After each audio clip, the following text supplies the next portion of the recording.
All right, here we go with Unit 8A, Section 1 on circle vocabulary. So, of course, this entire unit now is going to be on circles and next unit as well.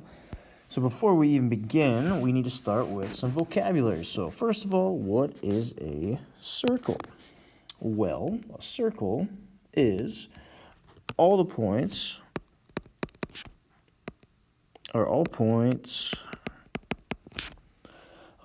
in a plane that are equidistant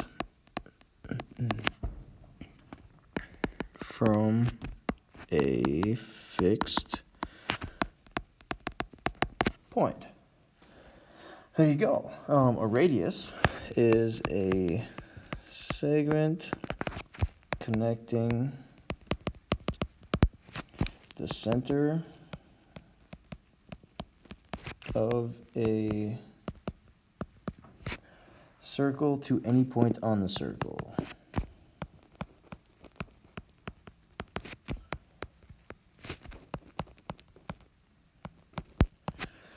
The diameter is the segment connecting 2 points on a circle.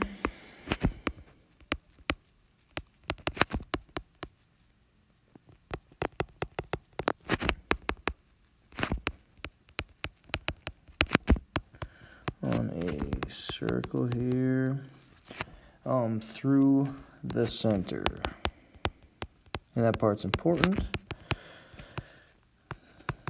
So the radius starts at the center, goes out to any point on the edge of the circle. The diameter goes from one edge of the circle to the other edge through the center. That's the key, because we have a chord, which is a line segment that intersects a circle at two distinct points. There we go.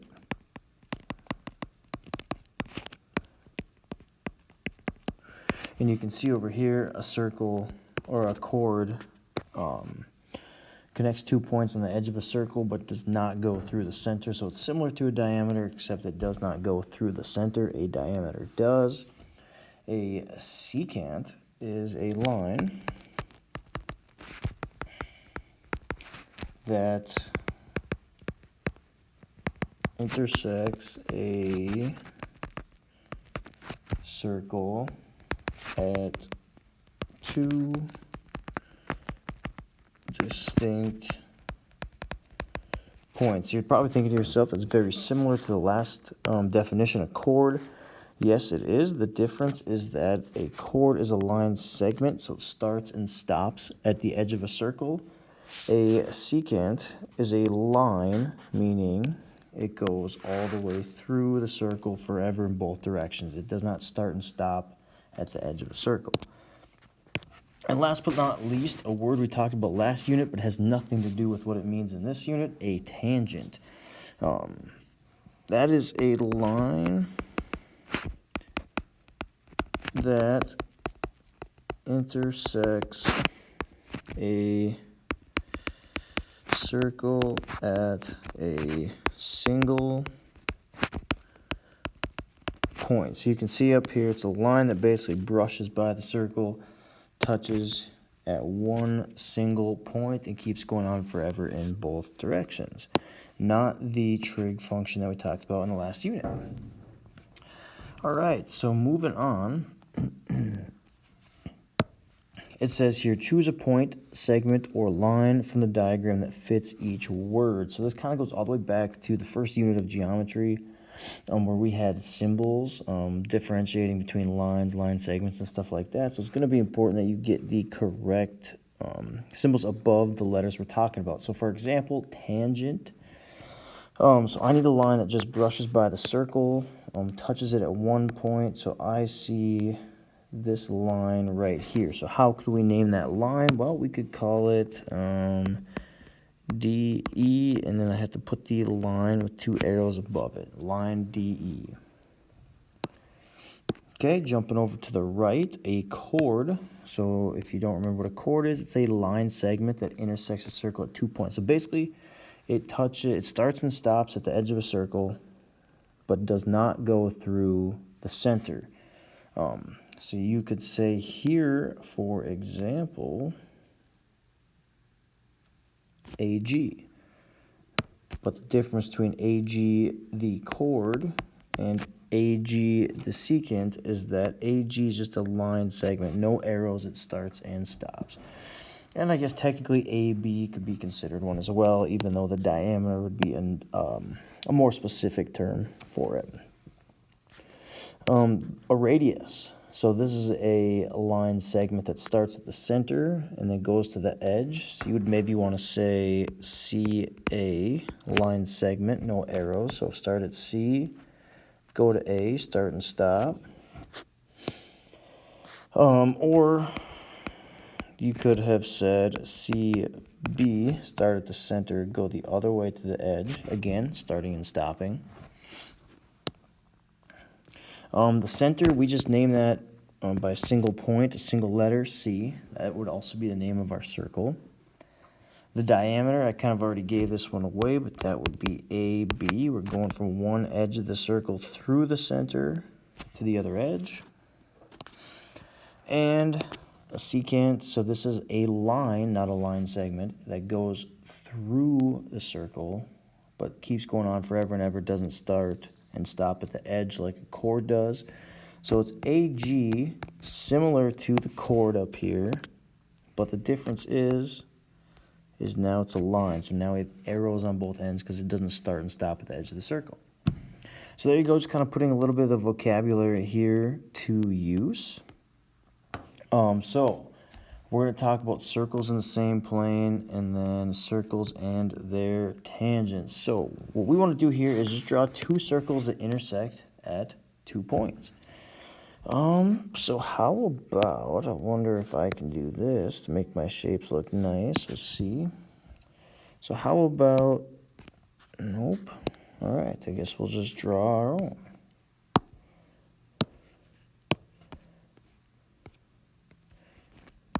So there's circle 1, there's circle 2. There are the 2 points of intersection. Circles that intersect at 1 point. So here's my first circle. It's going to be tough to get looking nice, but there's my second circle. They meet at that 1 point. Or if you want to get really crazy, here we go. Whoa. Here is circle number 1. You ready for this? Circle number 2, they meet right here at that 1 point. And then 2 circles that do not intersect, well, kind of hopefully a pretty easy one, but here's circle 1, here's circle 2. Or here's circle 1, and there's circle 2. Do not intersect, so all kinds of options. All right, and then the last thing here with the vocab would be circles and their tangent lines. So we either have an internal tangent or an external tangent. So internal means it's kind of like between those 2 circles. External means you can draw a tangent that touches just the outside of those 2 circles. So down below here, you're going to have a part like this on your homework as well. How many common tangents can you think of? So I'm going to start with the internal because sometimes those are the harder ones to see. But I could draw a nice line right here touching this circle 1 time there and 1 time there. So there's 1 tangent. So that means you could probably go the other way.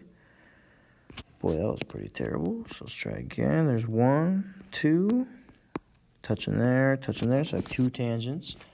But also don't forget about those externals. So we could draw one running right along the top here. This is tangent 1 and 2, and then how about right along the bottom, touching once and twice, so we have a total of 4 tangents. The next one, so it looks like these circles meet at a single point. You can draw a tangent through that single point. So there's 1. You also have the external tangents. So there is 2 and 3. So we have 3 tangents. And then the last one. So now these circles are intersecting in 2 spots here. So I can draw one up here. I can draw one right here. And that's it. Because remember, you can't draw tangents through the circles. If I go back up to the definition, it says a line that intersects a circle at a single point. If you go through the circle, you're going to end up with 2 points. So in this last example, there are only 2 tangents. And that's your vocab.